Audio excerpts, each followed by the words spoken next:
Do you have any idea the kind of risks a woman like me takes every time she agrees to have a little fun? Never thought about it that way. Of course you haven't. You're not a woman.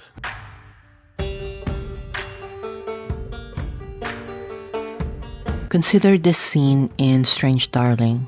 A man and a woman sit in a truck bathed in blue light outside the hotel, debating whether to follow through with plans they discussed earlier at the bar. Director JT Mollner and Giovanni Ribisi, actor and cinematographer, described the film as a dark fairy tale, and this moment captures that dreamlike atmospheric quality, juxtaposed with introspective dialogue, exploring themes of power, consent, desire, and danger. The woman candidly shares the ever-present fear women face in casual encounters, where stakes can be life or death. It's captivating, both for the actors' nuanced performances and the weight of their conversation. The interplay of mood and meaning here is striking. Blue, often associated with calm and tranquility, becomes a stark counterpoint to the vivid, saturated hues and bursts of violence that dominate the rest of the film.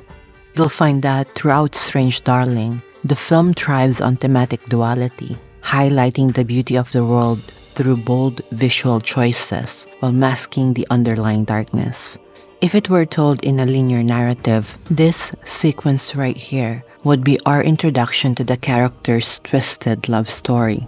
Instead, the film kicks off with a blood-red text scroll against black, paired with a chilling voiceover reminiscent of the Texas Chainsaw Massacre. The next, we're thrown into Willa Fitzgerald's powerhouse performance of the lady, running for her life, dressed in red scrubs, visibly distressed, with a bloodied gunshot wound to her left ear. The haunting backdrop of Love Hurts adds a dark irony to her terror. Moments later, we learn she's fleeing from the demon, played with chilling intensity by Kyle Gallner. From there, the narrative unfolds out of sequence, jumping between 6 chapters and an epilogue, creating an experience that's both disorienting and engaging. It's a puzzle, missing crucial pieces, forcing the audience to actively piece together character arcs and plot threads. This structure heightens suspense and curiosity, keeping viewers hooked until the very end. The fractured timeline invites comparisons to Quentin Tarantino's signature style. Think Pulp Fiction and Kill Bill Volumes 1 and 2.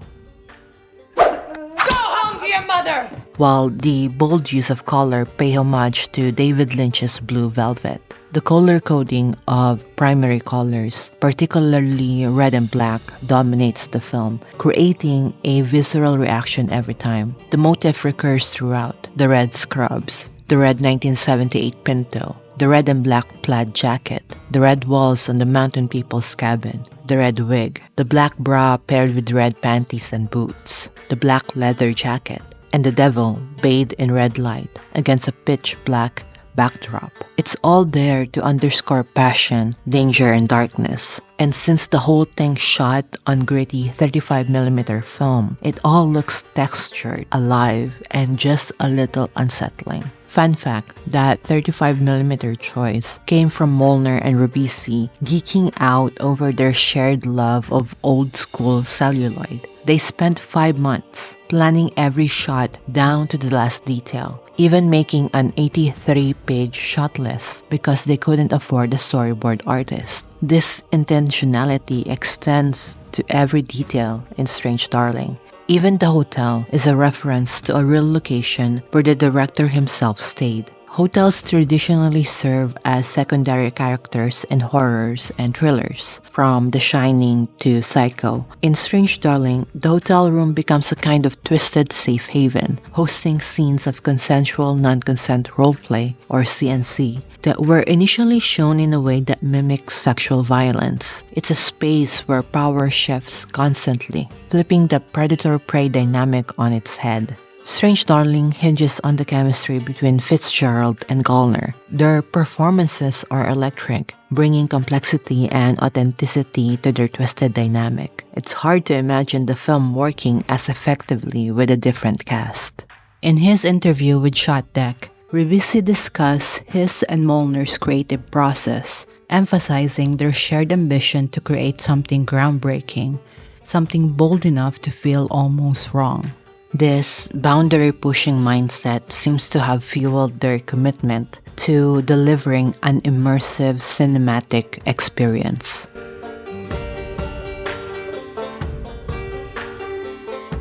Now let's talk about that twist. The lady isn't just a victim fleeing the demon. She's a serial killer herself, known as the Electric Lady. Her arc flips the typical horror script, challenging stereotypes about male aggressors and final girls. Rather than simply being hunted, she's often the hunter, weaponizing societal expectations to manipulate and outsmart her victims. At first, her candid remarks about the fear women face in everyday situations align her with audience sympathies. She's presented as vulnerable, even relatable, but as the story unfolds, it becomes clear that this vulnerability is a calculated facade, a tool she uses to her advantage. This theme of manipulation runs through the film and culminates in a shocking moment. After biting off Gallner's jugular vein, she's discovered by the police. In a chilling display of cunning, she orchestrates events to frame herself as a victim of sexual violence. While this reinforces her resourcefulness, her ability to exploit societal norms, it also risks perpetuating harmful stereotypes by playing into societal doubts about the credibility of sexual assault survivors. Is it problematic? Definitely. Is this depiction necessary for her character? Within the film's context, absolutely. Her survival depends on her ability to manipulate perceptions and exploit expectations. It's this ingenuity that makes her such an effective predator and allows her to evade capture for 2 years. I think, at its core, Strange Darling conveys that evil isn't tied to gender. We all know this. It's a universal, deeply human trait. This idea grounds the film in the messy, fluid complexity of human nature, resisting reductive commentary about men versus women. Instead, it explores the shades of gray that defines us all.